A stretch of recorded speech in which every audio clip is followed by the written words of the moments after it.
கர்த்தர் நல்லவர். அவர் கிருபை என்றும் உள்ளது. இந்த நாள்ல ஒரு புதிய கிருபைகளோடு கூட உங்களை சந்திப்பாராக.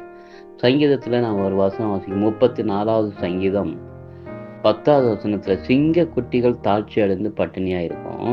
கர்த்தரை தேடுகிறவர்களுக்கோ ஒரு நன்மை கூட குறையாது என்று சொல்லி பார்க்கிறோம். சிங்க குட்டிகள் கூட பட்டினியா இருக்குமா? சிங்கத்தை பத்தி உங்களுக்கு நல்லாவே தெரியும். ஒரு காட்டுக்கே ராஜா சிங்கம்.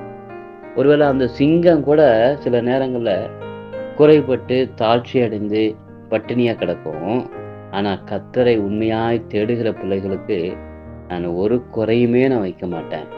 உச்சிதமான பொருள்களினால அவர்களை போஷித்து அவரை மகிழ்ச்சியோடு நான் அவர்களை வழிநடத்துவேன். அவர்கள் எப்பொழுதும் சந்தோஷமா இருக்க பண்ணுவேன், மகிழ்ச்சியா இருக்க பண்ணுவேன். எப்பொழுதுமே மகிழ்ச்சியாக இருப்பார்கள். அதனால ஒரு நாளும் ஒரு குறை வராது, ஒரு குறையுமே வராது என்று சொல்லி சொல்கிறத நான் பார்க்கிறோம்.